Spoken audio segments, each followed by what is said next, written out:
Hello friends, welcome to my channel law classes by Monika. आज का हमारा टॉपिक है दाम्पत्य अधिकारों का प्रतिस्थापना या दाम्पत्य अधिकारों का पुनर्स्थापना धारा 9 के अनुसार क्या है। रिस्ट्रिक्शन ऑफ कॉन्जुगल राइट्स, जो कि बहुत इंपॉर्टेंट क्वेश्चन है और हमारा हिंदू लॉ का चौथा क्लास है। तो अगर आपको हमारा वीडियो पसंद आए तो प्लीज़ लाइक सब्सक्राइब करना नहीं भूलिएगा और बेल आइकन ज़रूर प्रेस करिएगा ताकि आगे आने वाला वीडियो आप तक आसानी से पहुंच सके। तो चलिए चलते हैं आज के हमारे टॉपिक पे। हिंदू विवाह अधिनियम 1955 की धारा 9 के अनुसार दाम्पत्य अधिकारों का पुनर्स्थापना क्या है। जब विवाह के पक्षकार जो है, दो पक्षकारों में से कोई भी एक पक्षकार बिना किसी युक्त कारण के दूसरे पक्षकार को छोड़कर चला जाता है, तो ऐसी परिस्थिति में जिस पक्षकार को छोड़कर गया है वह पक्षकार न्यायालय की शरण ले सकता है। हिंदू विवाह अधिनियम 1955 की धारा 9 विवाह को उस पक्षकार को यह अधिकार देती है कि वह न्यायालय के माध्यम से विवाह के उस पक्षकार को वापस अपने साथ रहने के लिए बुला सकता है जो उसे छोड़कर गया है। धारा 9 यह अधिकार पक्षकार को दे देती है। स्पष्टीकरण क्या है? इस प्रकार इस धारा के अनुसार दाम्पत्य अधिकार की पुनर्स्थापना के लिए न्यायालय जो है तभी आज्ञप्ति दे सकता है जब इस धारा 9 के अनुसार दाम्पत्य अधिकार के पुनर्स्थापना के लिए न्यायालय कुछ पॉइंट दिया है न्यायालय की तरफ से। अगर ये पॉइंट अगर है तभी न्यायालय आज्ञप्ति दे सकती है, मतलब आदेश दे सकता है। वह पॉइंट क्या क्या है? दोनों में से किसी पक्ष ने बिना युक्त कारण के दूसरे के साथ रहना त्याग दिया हो, या दाम्पत्य अधिकार की पुनर्स्थापना के लिए दिए गए प्रार्थना पत्र से न्यायालय संतुष्ट हो गया हो।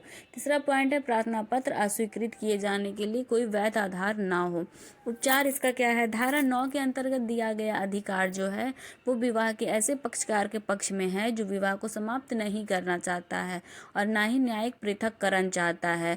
धारा 9 के अंतर्गत विवाह के जो पक्षकार है वो ना विवाह को समाप्त करना चाहते हैं और ना ही न्यायिक पृथक्करण चाहते हैं।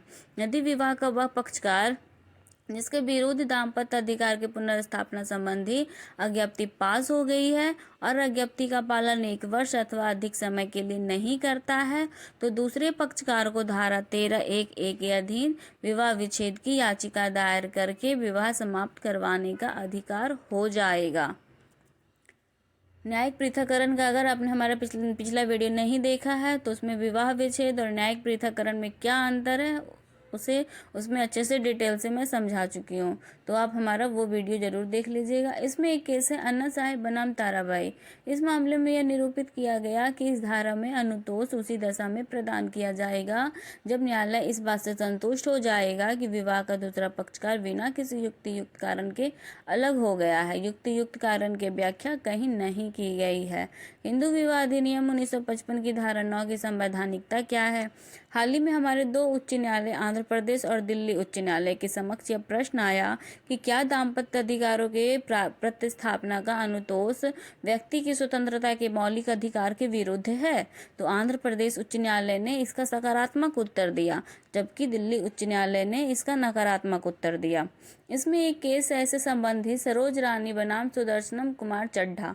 सुप्रीम कोर्ट के इस मामले में पत्नी की याचिका पर वैवाहिक अधिकारों की बहाली की थी। पत्नी को पति के घर से निकाल दिया गया था। ऐसे में निचली कोर्ट ने पत्नी के पक्ष में डिक्री दी, आदेश दिया, लेकिन पति उसे अमल नहीं लाया। ऐसे में धारा 9 की संवैधानिक वैधता पर सवाल उठ गया कि यह भी कहा जाने लगा कि क्या यह अनुच्छेद 14 या 21 का उल्लंघन तो नहीं है। अंततः धारा 9 के तहत सुप्रीम कोर्ट ने इस डिक्री को लागू कराया। जस्टिस सव्यसाची मुखर्जी ने व्यवस्था दी कि हिंदू विवाह कानून की धारा 9 किसी भी तरह से अनुच्छेद 14 या अनुच्छेद 21 का उल्लंघन नहीं कहा जा सकता।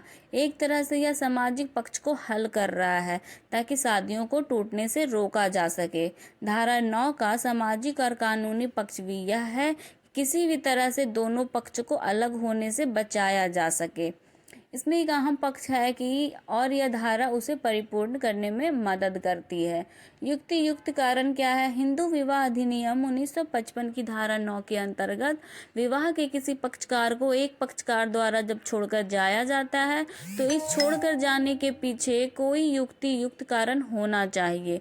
इस अधिनियम की धारा 9 के अंतर्गत युक्ति युक्त कारण पर बल दिया गया।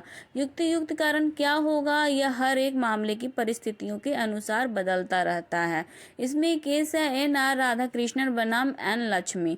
इस मामले में मद्रास हाईकोर्ट ने यह कहा कि यदि पत्नी एक अच्छी नौकरी में है किंतु पति से दूर रहती है तो उस परिस्थिति में पत्नी का अलग रहना एक युक्ति युक्त कारण हो सकता है। अगर पत्नी दूर रह रही है तो आप उस वजह से उस पे दाम्पत्य अधिकार का प्रतिस्थापना का आरोप नहीं लगा सकते हैं और पति का दाम्पत्य अधिकार प्रतिस्थापना संबंधी प्रार्थना पत्र जो है वो खारिज कर दिया जाता है।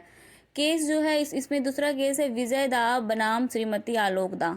इस मामले में मद्रास हाईकोर्ट ने यह कहा कि यदि पत्नी एक अच्छी नौकरी में हो किंतु पति से दूर रहती हो तो स्थिति में पत्नी का अलग रहना एक युक्ति युक्त कारण होगा और पति का दाम्पत्य अधिकार पुनर्स्थापना संबंधी प्रार्थना पत्र खारिज कर दिया जाएगा। निष्कर्ष लिखना बहुत जरूरी है। पुनर्स्थापना की अवधारणा दाम्पत्य अधिकारों के सिद्धांत के समान प्रतीत होती है।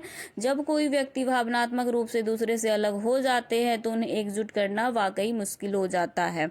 इस प्रकार दाम्पत्य अधिकारों की बहाली का एक ऐसा वैवाहिक उपाय है जो व्यक्ति के विवाह को बचाने के लिए मजबूर करेगा, लेकिन यह इसकी प्रभावशीलता की गारंटी नहीं दे सकता। कुछ लोगों का यह भी कहना है कि यह प्राकृतिक कानून जो है वो सिद्धांत की अवधारणा के खिलाफ है। Thanks for watching my video. Please like, subscribe and share. Thank you.